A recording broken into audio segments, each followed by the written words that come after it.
Hey, what's up, guys? Gons here for the Face Like the Sun YouTube channel. The Greater Church of Lucifer opens to protests in Old Town Spring. This is a church in Texas. Amidst protesters, the church opened, and obviously you see protesters here. We are one nation under God, and Satanism is not an American value. We have who is like unto God. I mean, okay, so here's the deal. The Church of Lucifer opens, and Christians go crazy. And it looks like actually a Catholic group, because you have signs here that say, Mary, terror of the demons, Mary, queen of the angels, crush Lucifer's head. You have the Virgin Mary triumphs over proud Lucifer. You also have, in the articles here that we're talking about this event, it says they performed a rosary and they had wooden crosses, holy water, and a bullhorn. So first and foremost, we live in the United States where we have freedom of religion, we have freedom of speech. In other words, the First Amendment is the right to practice whatever religion one chooses. So under those conditions, there's actually nothing wrong on this land for the Church of Lucifer to open. Now, we may not agree. I mean, obviously, we vehemently, at least I do, vehemently disagree with this idea of Lucifer and the Church of Lucifer. And according to the spokesperson or co-president and archon of the Greater Church of Lucifer, he, states that Lucifer is not Satan. They don't worship Satan, although basically I think they do, but, they wiggle around it, and they use the New Age spiritual movement philosophy from the 1960s to use Lucifer, the Latin translation, light bringer. And according to this guy, Michael Ford, he states, quote, Lucifer is a symbol of self-liberated thinking being different from the herd. So again, they have the right to establish and create this church. So number one, these folks here who are protesting are going against the First Amendment of the Constitution. Well, of course, they also have the right to protest, which, yes, that's another thing. But I think there's something else being missed here. Satanism is all over culture, okay? This is what happens when people don't understand Satanism at its core, and people, are ignorant to the Bible.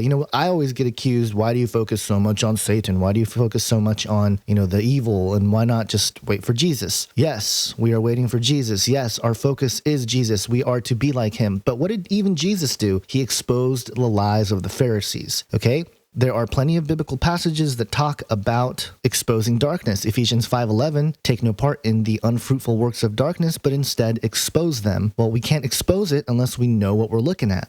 And the whole concept of putting on the whole armor of God, why do we do that? Next chapter, Ephesians 6:11, put on the whole armor of God that you may be able to stand against the schemes of the devil. And then goes into, for our struggles are not against flesh and blood.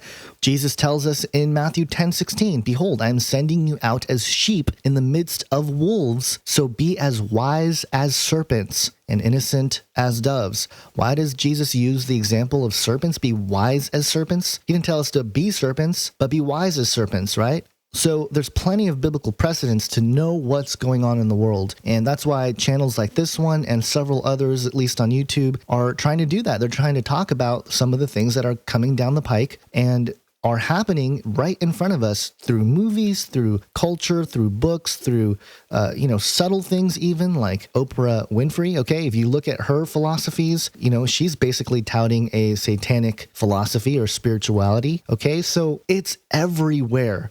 And to me, it's a sign of our ignorance as Christians. And, it's hard for me to even say Christians because, again, this looks like Catholic, and I don't want to get into the difference here. But for the sake of this discussion, these people are, they're Christians. They believe in Jesus Christ as Lord and Savior. I think they got some stuff messed up in terms of Mary. At the very least, they got Jesus right. And Jesus is enough, But in any case, the fact that it takes a Church of Lucifer to be put up for them to protest and be against it and all this. It just goes to show that we are woefully ignorant here. And interestingly enough, in this article by the Houston Press, it says here, quote, altogether, there were about 40 protesters on Friday evening lining both sides of Main Street. There was a heavy police presence, and the protests were largely peaceful, except for a few moments before dark when members of two groups of protesters, one Catholic organization from Pennsylvania and the other consisting of some sort of doomsday preachers from Las Vegas, began arguing with each other over whose sect of Christianity was correctly following Jesus. Oh boy. I mean, come on, here we go again. This sort of argument and discussion, and it seems like, according to this article, it was kind of a heated discussion. The same kind of thing that we'll see here on the comment section of this video. It always happens, playing out on the streets. And, now this is nationally being focused on. And, the problem also, this just makes Christians look bad, obviously. And that's part of the agenda. But also it causes your normal folks to be sympathetic to the greater Church of Lucifer, even though they're saying, oh, it's not, they're not worshiping Satan directly, and it's not theistic Satanism. I understand that. But the sympathy of the majority of people, when they look at a story like this, is going to side with the Church of Lucifer. Even if I think these protesters are right to protest and right to be upset that there is a Church of Lucifer being, put in their neighborhood, why not actually engage in conversation with those folks? Or even better, as Christians, we should be praying against a church being established like that. The power of prayer is totally being missed here. The supernatural aspect of it is totally being dismissed here or ignored. There is a spiritual battle going on here, and most Christians are not engaged in that spiritual battle, and we're getting our butts kicked. Remember Ephesians 6:12, that passage there, we wrestle not against flesh and blood. So this is not a carnal war. And to protest on the streets is very of the flesh. It's very carnal to be doing that. And also keep in mind, just to go back a moment to this idea of being aware and alert of stuff going on in the world. What does Hosea 4:6 say? It says, my people are destroyed for a lack of knowledge, right? And if we combine that with 2 Thessalonians 2 verse 3, let no one deceive you in any way, for that day will not come unless the rebellion comes first, and the man of lawlessness is revealed, the son of destruction. That word rebellion, apostasia, the only time the word is used here, and this verse came up with the whole rapture thing, but it means to leave, depart, defection, a revolt. So it means a huge number of people leaving the church or leaving God, and we're seeing that happen right now, which means it's, leading to the appearance of the man of sin. But that's going to happen. And, we're not going to be able to prevent it all the way. But as Christians, being salt and light, I want to prevent as much as that as possible. I want people to be informed. I want people to know Christ for who he is. And I want people to be aware of what's going on in the world today so that they don't be deceived and are taken up by the schemes of the devil. So, that's sort of my logic there. But getting back to this whole thing, one thing you'll hear from people who are sympathetic towards the Church of Lucifer and stuff like that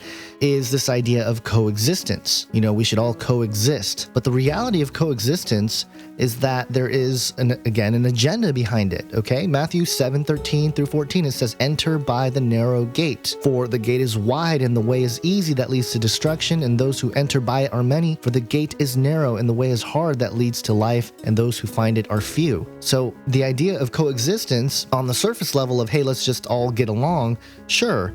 But what it's promoting philosophically is false. All religions can be wrong, or maybe one is true and others are wrong, but not all religions can be true. Okay, they may have aspects of truth or whatever, but not all of them can be the truth. And every religion makes a contradictory truth claim about God, about Jesus, and about the nature of reality, like we live in a sin nature, things like that. So keep that in mind. And in fact, a friend of ours, Chris Putnam, decided to create these Contradict stickers, as a counter to the coexist stickers. So I'll leave a link if you guys want to grab a few of those. But in any case, this sort of protest thing hitting the news wire, I'm sure it's going to cause your, religion bashers to just, come out in droves again and bash people who are religious. And, even if we don't fully agree with this particular sect of Mary worshipers in this Catholic arm here, I still can agree with them in terms of being against Church of Lucifer in principle. But at the same time, living on this land in the United States,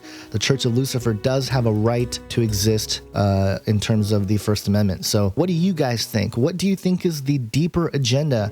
Why the mainstream would pick up on this story and talk about it and have it be trending on certain platforms? What's the purpose? Are they trying to continue to stir and pin religious groups against each other? That's what I think is going on.